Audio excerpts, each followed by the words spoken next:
Welcome to the show. I'm your host, Dr. Mike Wahl. Today we're learning about the transformative 12 Neighbours community in Fredericton, New Brunswick. This initiative stands as a beacon of innovation in addressing the critical issue of affordable housing in Canada, particularly in regions like Newfoundland and Labrador, where the challenge is being seen and felt by many of our community members. 12 Neighbours offers more than just homes. It's a model for skill development and social enterprise, fostering community growth and individual empowerment. Stable housing isn't just a basic need, it's a critical determinant of health, both physically and mentally. Our special guests today are Marcel LeBrun, the visionary founder of 12 Neighbours, and a leader in the community, Mayor Al. Now, Marcel is a software entrepreneur turned social innovator, and he brings a unique perspective on tackling homelessness by combining housing with opportunities for personal and professional growth for its inhabitants. Mayor Al is a former resident of the Fredericton streets and now stands as a symbol of hope and transformation within the community. He embodies the change that 12 Neighbours aims to achieve. Now, in our conversation, we'll explore how 12 Neighbours isn't just a housing project, but a community building endeavor. We'll delve into Mayor Al's journey from homelessness to becoming an integral part of the community and hear his views on the limitations of shelters and his role as a brand ambassador for a brighter future. Marcel will share his insights on the transition from being a tech entrepreneur to a social change maker and the importance of dignity in housing and their holistic approach to tackling homelessness. So let's uncover the stories of resilience, community, and hope at 12 Neighbours and how this innovative model is providing a much-needed solution to Canada's affordable housing crisis. It's a conversation about creating sustainable change and nurturing human potential. Hi, Marcel. Welcome to the show. Hey, Mike. Happy to be here.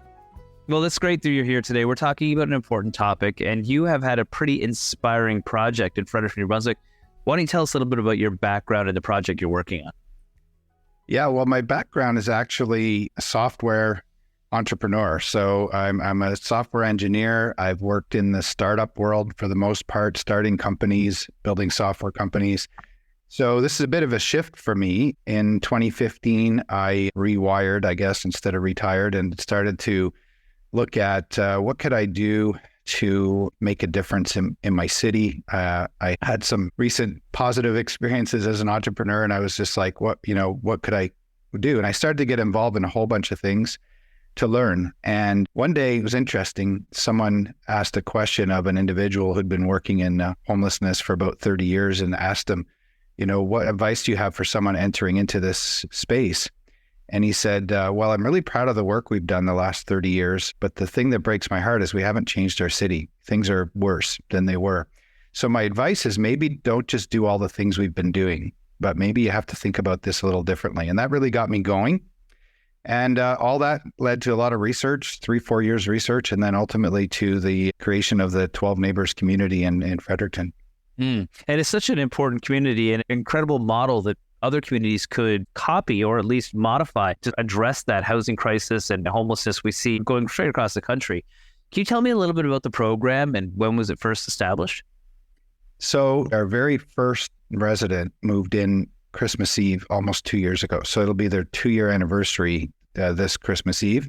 And about 2 years before that, I started doing a lot of work and figuring out, well, what is the need? And for me, one of the biggest things that popped is just how many of our interventions, if we call it that, in the West tend to be emergency relief oriented, whether it's governments or nonprofits.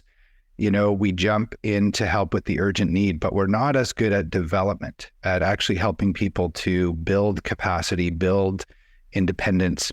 So the focus that we say is our mission is to help people overcome barriers to a full and independent life. And we do things with people, not for people, but housing is the starting point. Without a house, it's just impossible to work on anything else. I know you talk a lot about health on this podcast. I always, not really joke, but I kind of say, wouldn't it be amazing if a doctor could write a house as a prescription? You might be meeting a patient and all of a sudden you're presented with this issue, and you can prescribe drugs, but what the person needs to start with is a house. And wouldn't it be amazing? And you go into Shoppers Drug Mart with your prescription, you're like, please fill this prescription for a house, because that's the fundamental basis of a foundation for health. So housing is our starting point, but then we go further and we help people with their social supportive relationships, all the social determinants of health, moving toward personal goal development and then ultimately to employment. Yeah, that's right. And I think that you're right though about the emergency response to things. We even do the same thing in health though. We have sick care systems as opposed to health care. We look at that. And you're right. Like if you look at Maslow's hierarchy of needs, the most important thing is to make sure you have a roof over your head so you can be safe and secure. And then you can start to look at other aspects of your life. So with your program, how many homes do you currently have? Because I know you've been growing quite rapidly over a short period of time. Yeah, we have 80 homes built now. We're building 99 in the community in the location where we're building currently in Fredericton. So we'll be finished the 99 in April. We build a house every 4 business days with a crew of about 20 people. And we move people, about 4 or 5 people into homes every month. That's incredible. That's incredible. And you also mentioned social enterprise. So you guys are helping people that don't have homes, but you're also equipping them with different skills so they can become productive members of the community. What are some of the social enterprises you guys are working on? Yeah, so we actually are just getting close to finishing a 12,000 square foot building, which we have kind of as an anchor of our community. And the whole purpose of the building is developmental and employability training through social enterprise. It's not, sit in a classroom, learn a bunch of skills, and then go out in a work placement.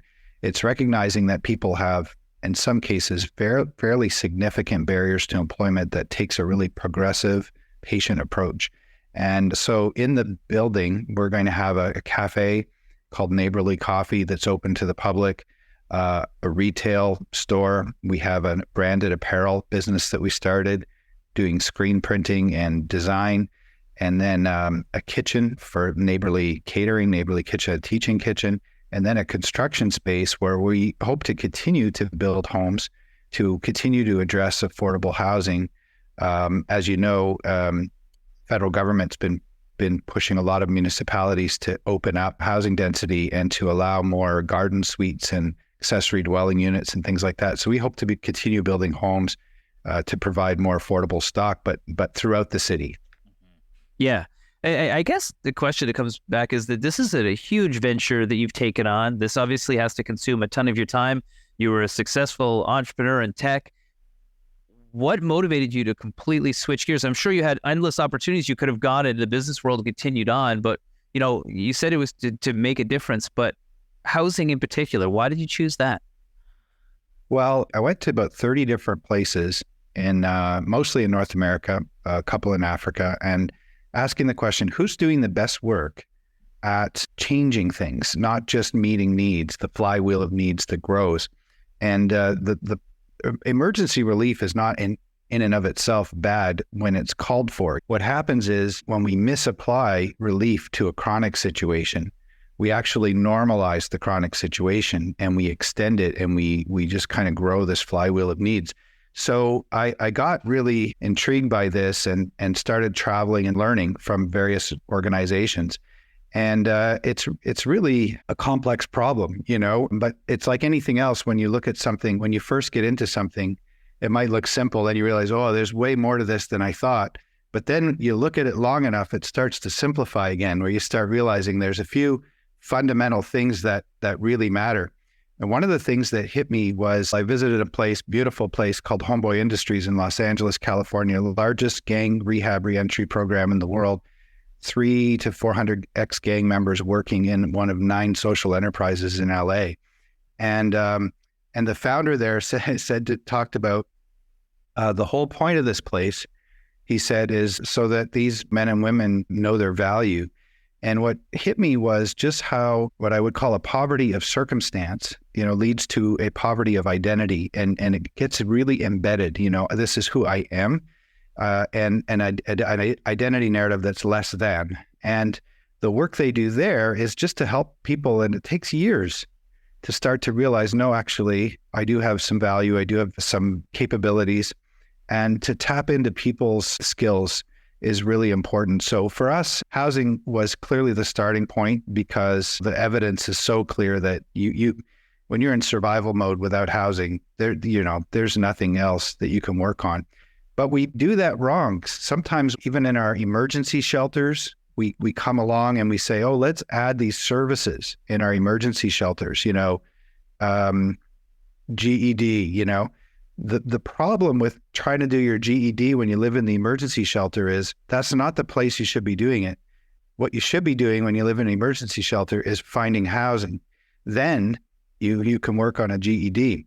But we as charities, we add these things, so we do more things. But what you're doing is actually normalizing life in a shelter. This is a normal, you should be here for 6 months while you work on your GED. You should actually be there as short as possible.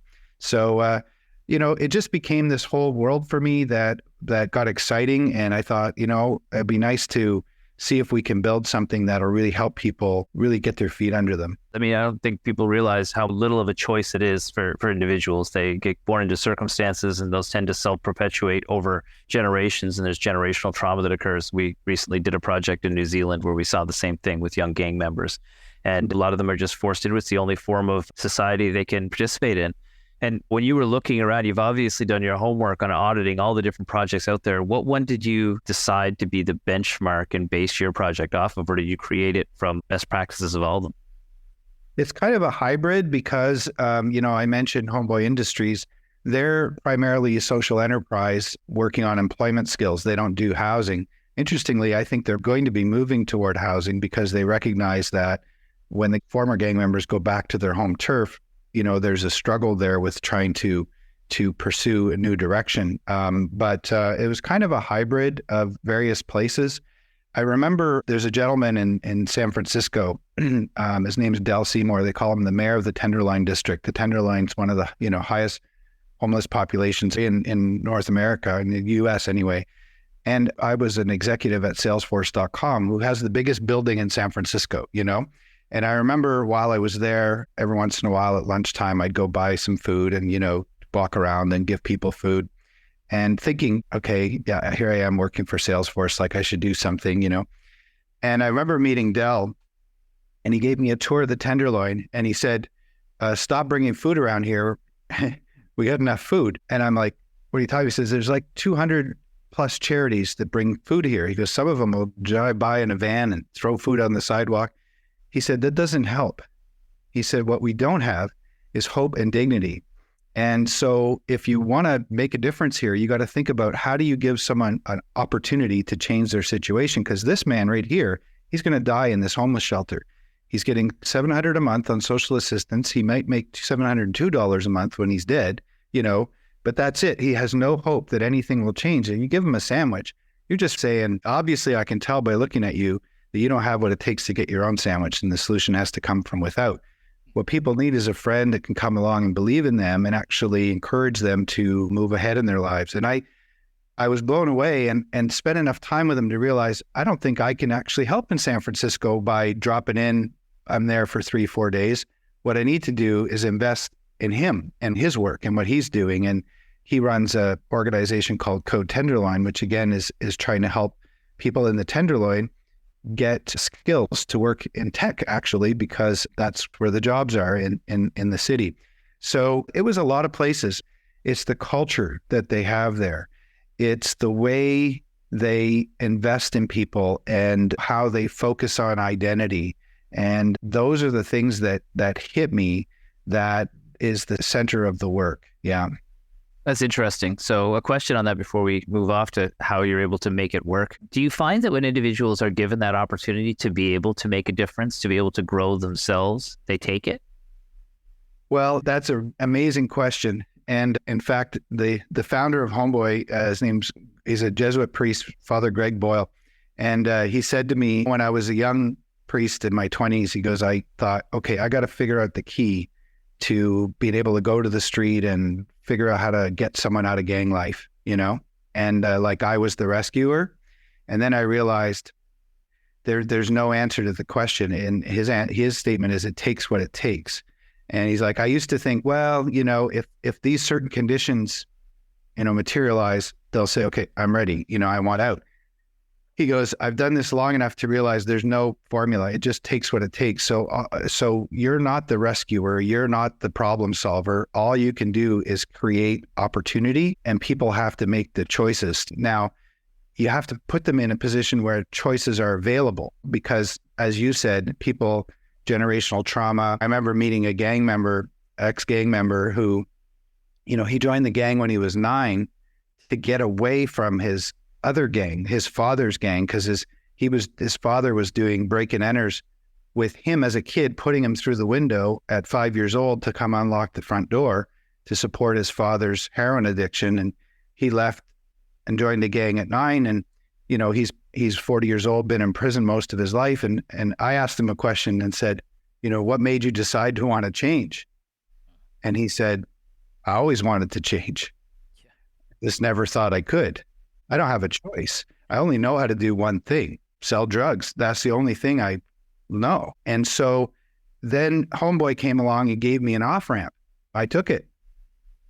So that's what we do, is we see ourselves as providing opportunity and creating conditions where if people are ready to want to do the work, the support is there. And so the short answer is yes. Yeah. But it's not because we magically know how to do it. I have a gentleman that I met living in his car year and a half ago, and in the Walmart parking lot next door to our community, watching us grub the trees. Didn't even know what we were building there. And we advocated for him and got him housed. And long story short, a year and a half later, he's now off social assistance, employed full-time, far more healthier than he was. And they're all just, it's his own determination, his own resilience, his own choices that got him there. But we gave him a platform, an opportunity. And there might be others given the same opportunity who for whatever reason will struggle for much longer. And we just continue to invite is what we do. Yeah. Yeah, that's excellent. I mean, the people are all different types of people. There's people who have been born into opportunity that don't take it, and there's people that are born without opportunity that do take it. And I think that's a really interesting take on on the dynamic there. I'm going to scoot ahead to a question as well, and that is, how do you select the people to be part of your community? Because it sounds like you are quite successful with advocating for certain folks.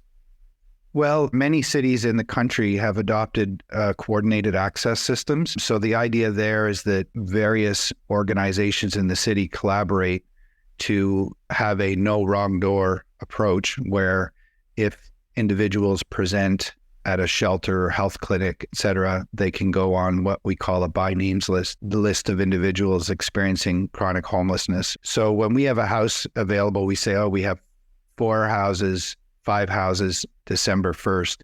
We go to the by names committee and they bring us the names, and our units are subsidized rentals. So they're geared to income. So if someone's, let's say, living on social assistance in New Brunswick's like $636 a month, which is just mind blowing to live off that. But basically their rent is set at a third of that. So they might be paying $200 a month, all in power, water, rent, heat, everything.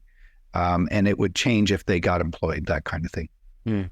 Okay, so that brings me to a question about how this is possible, because again, you talked about U.S. models that have worked, but this is Canada, and wondering, how do you fund this type of project? Well, the start of it is really my wife and I, and so it's a $12 million project overall that we're building, and my wife and I have put about a third of that in, and then we've also been able to get provincial and federal programs. In New Brunswick, there's a program called the Affordable Rental Housing Program. It provides a capital grant and a subsidy, and so the province and the feds are partners. And then we also have a lot of business community support as well. We build the houses ourselves, so everyone from Home Depot and Alsco windows and Fantech air exchangers that have come alongside and given us discounted products to try to build the houses more economically. We have a local Capital Safe and Lock, a local lock company who every time we go and say we need 8 more locks, they just give them to us, So that's made a difference as well, has really helped. But those are the primary funders. And it is something that I hear from people across the country all the time. How did you get this going? Because there are many places I've struggled. And it's what I learned as a startup. Any startup that's successful has gone through a lot of difficulty. There's no easy path. And so learning to execute and overcome hurdles. And it does help to have community leaders, because government struggles with execution, especially something a little bit out of the box. But we were able to convince them that what we were building was going to be well run and thought through. And that certainly was key to making the whole thing work.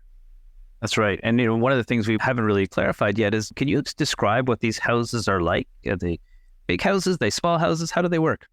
Well, they're tiny houses. Yeah. So they're fully detached houses. We call ourselves 12 neighbors. They're in little blocks of 12. And so when you move in, you get 12 closer neighbors, and they're 10.5 feet by 24 feet long. They all have little front porches, which is really important. And about 6 houses kind of face each other. And we set up the community to be very, very community oriented, very walkable. There isn't a parking spot on each house. Most community members don't have cars, so it's more walkable, bikeable, and a lot of shared green space. So there'd be some green space between the 6 houses, and they can kind of hang out and do things that they like to do together. And they're fully equipped: bathroom, kitchen, storage loft, air exchangers. They're 105% better than code. So all, triple glazed windows. We have solar panels on every house. We actually have the largest grid-tied solar array in New Brunswick now, about almost 300 kilowatts of solar cumulatively on all the houses. And interestingly, a side effect that I didn't think of at first is that solar actually has a dignifying effect, because poor people don't have solar panels on their houses. So it's something that's special, right?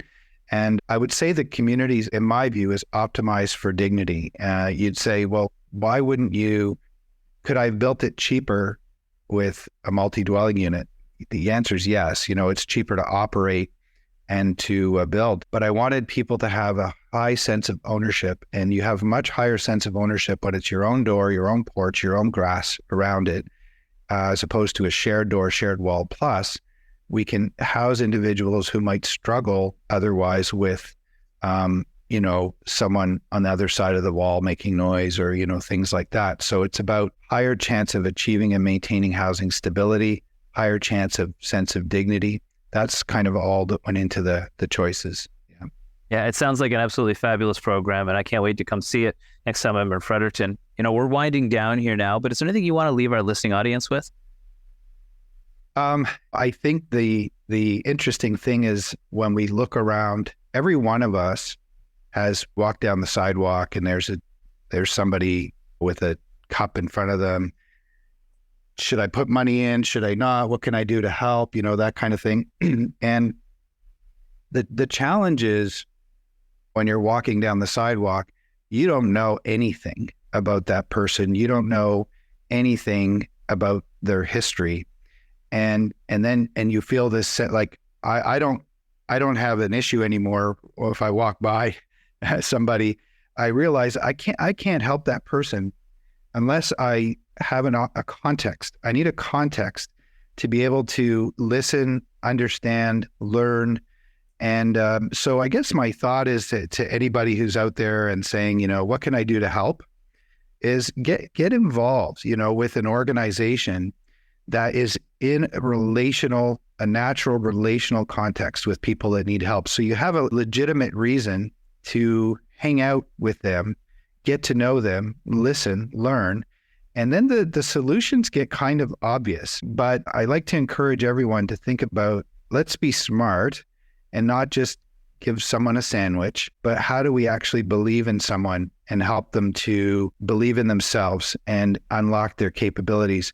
I've seen resilience in people, like anyone who's currently living in recovery from having hard drug addiction is 1,000 times stronger than me.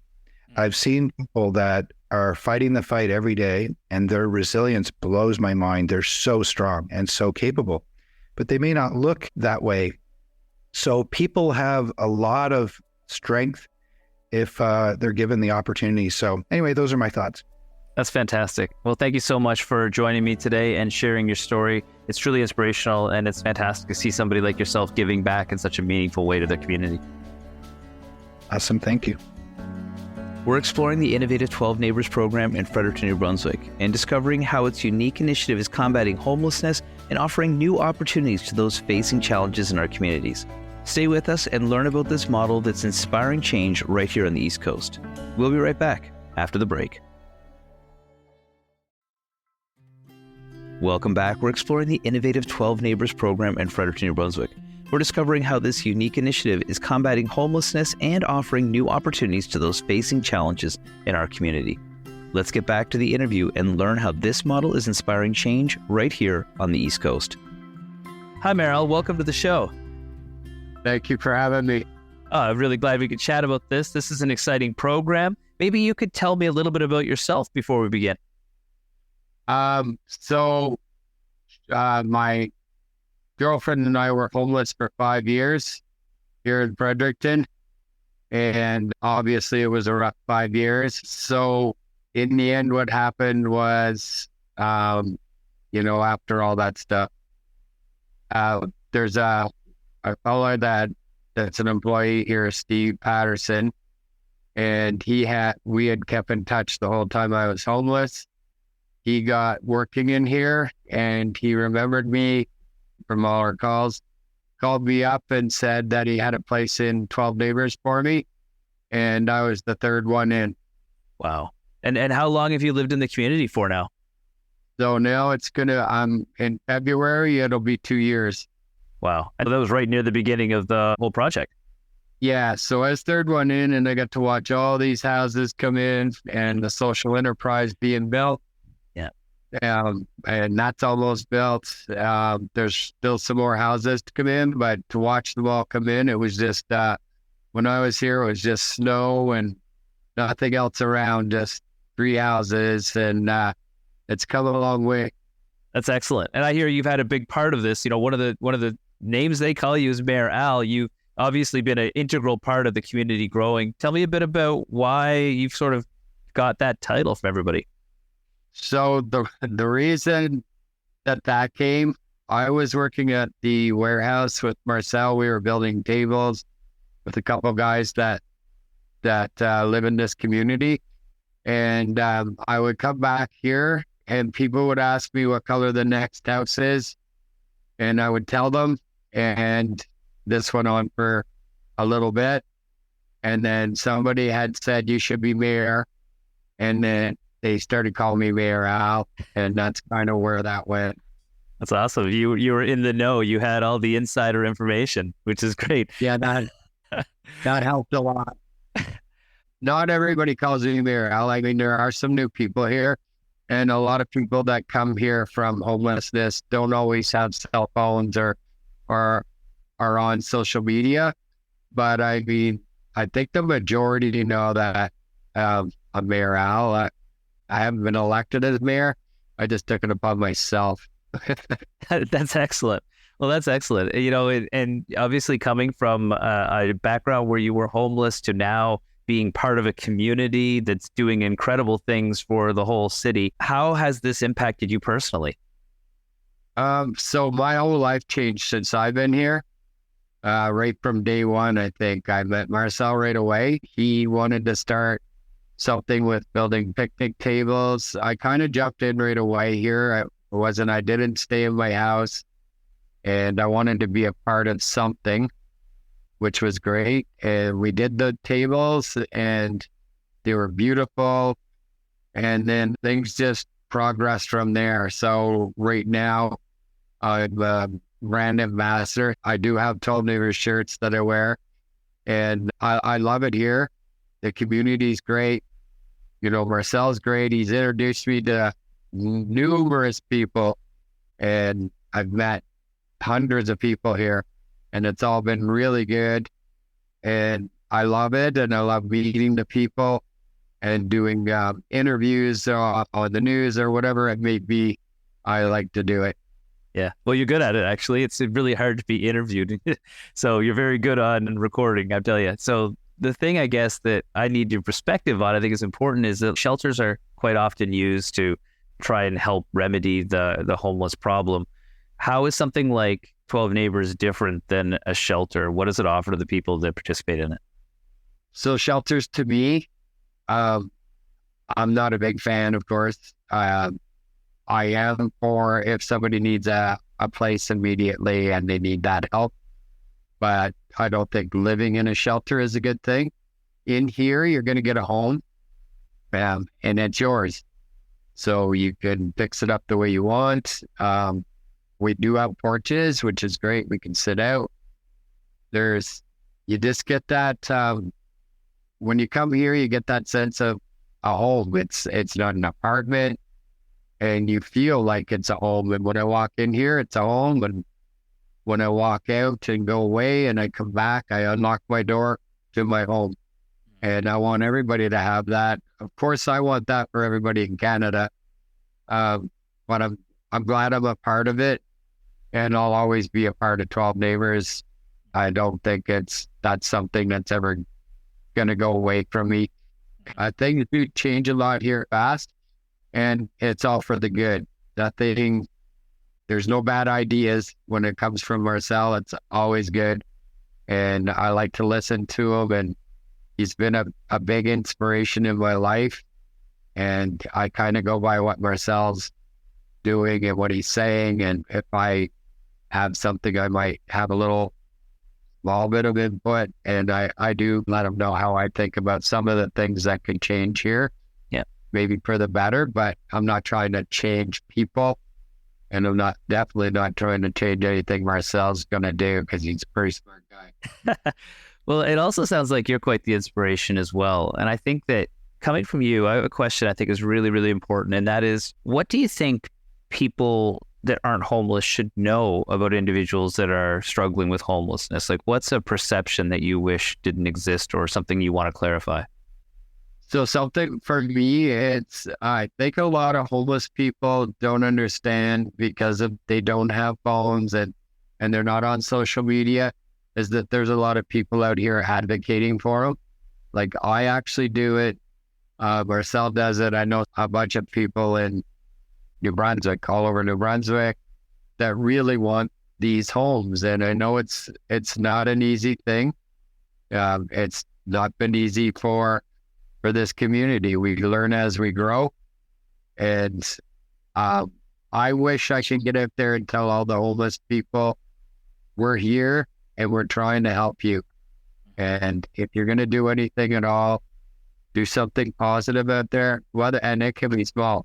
Throw your garbage in the garbage, do the things that you should do as a human, and make it so that people want to help you. And unfortunately, we can't go out and talk to all those people and let them know that. But I really wish we could. That would be a really big thing for me, if they just understood that we are here. Yeah. And what message would you have for the people that are seeing homelessness? What message would you have about giving an opportunity to somebody who may be homeless? You know what? There's homeless people that I've met, and I'm like, I wish they could get in here. There is a process. Unfortunately, we don't get to pick and choose who comes in here. I mean, that's done through housing, of course. So people do come, and I do have to say it's not for everybody. I'll say to Marcel, I think I said to him last week, that there's a fit for everybody, and I hope everybody finds their fit. And if it's this, then that's a great thing. And I'm hoping that this will make other people in all of Canada get involved. You don't have to go extreme. Our place is very extreme right now, and I wouldn't expect somebody to jump in and do that, but throw a dozen houses in there, have your land, and be ready to put more. But I would start small and build up. When talking to you and Marcel, both important figures in this project, but why do you think the whole project, the whole community has been so successful? Well, the success comes from mistakes too. We learn from them as we go along, but this here place, it's run, but we do have staff members here. We have somebody that does that'll do rehab. So there's lots of help in this community. there's houses right now that you can go to. I think a lot of people go there and they're doing well when they go. They're speaking to some of our staff members and getting to know some of their neighbors. It's just up a little ways from me, but I mean, this is a big place. And I think they're doing good. I like to believe that everybody is trying and making it at home. You know, I was here a year and didn't hang up a picture.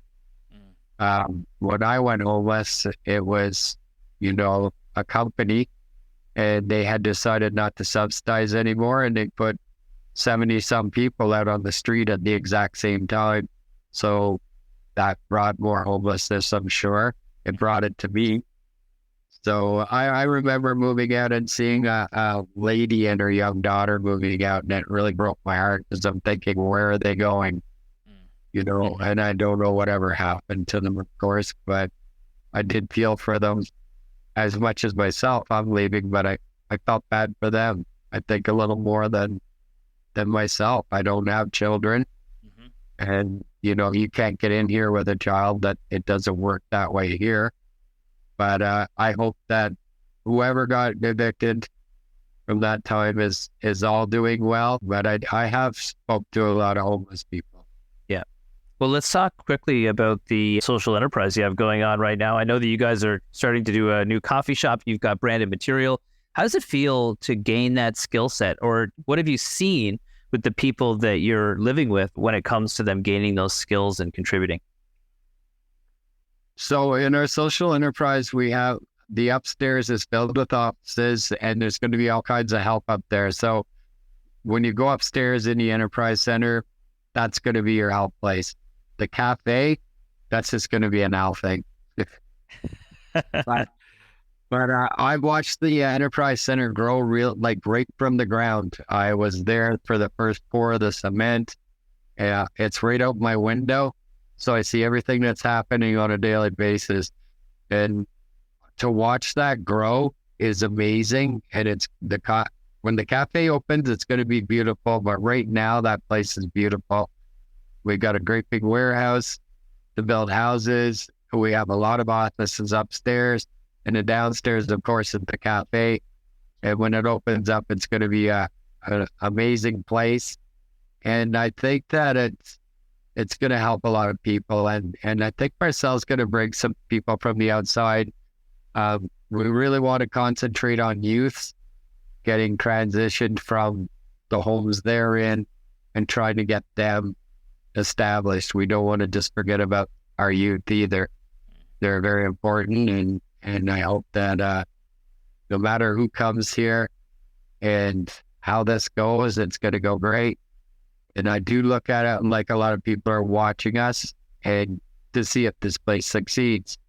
And of course it's going to, and I hope that it'll help bring more of these tiny homes all across Canada. That's fantastic, Al. I really appreciate that insight. We're starting to wind down here now, but I guess the question I would have would be, is there any last message you want to leave with our listeners when it comes to projects, why this is an important initiative, and what they can do in our community? The homeless need help in some ways. I would probably try and go away from the shelters and say, let's make tiny homes available to wherever we can. And I know there's a lot of people with properties. Just let us put some houses on them. Let the people out there put some houses on them and let them grow and let their communities grow and help the homeless people. The population of homeless people across Canada is so big, and I want help for everybody. That's fantastic. Well, it sounds like you're doing a great job helping out your community. Thank you so much for joining me today and sharing your insights. Thank you, Mike. Thank you to Marcel and Mayor Al for their valuable contributions to this discussion. It's been an interesting conversation that shed light on the multifaceted nature of homelessness and the transformative power of community-driven initiatives like the 12 Neighbours program. Throughout our discussion, we've gained insights into how innovative approaches to affordable housing, like those implemented in the program, are making significant strides in addressing homelessness. The journey of Mayor Al from experiencing homelessness to becoming a pivotal figure in the community is a testament to the power of providing not just shelter, but a sense of belonging and purpose. Marcel's visionary shift from being a successful tech entrepreneur to a catalyst for social change underscores the impact that an individual's determination can have on addressing complex social issues. I hope this conversation has highlighted a crucial understanding that solutions to homelessness extend beyond just providing a roof over one's head, but it's about fostering a sense of dignity, offering opportunities for skill development, and creating an environment where individuals feel empowered to take control of their lives. Now, for those of you that are inspired by today's episode and are interested in learning more about the 12 Neighbours initiative, I encourage you to visit their website, www.12neighbours.com, and that's the number 12. The program offers a unique combination of housing solutions and personal development opportunities and avenues for community engagement. It reminds us that every person deserves the dignity and the opportunity to contribute to their community. Well, thank you for joining me. That's our episode this week. I'm your host, Dr. Mike Wahl. We'll see you back here next week for another episode of The Wahl Show on your VOCM.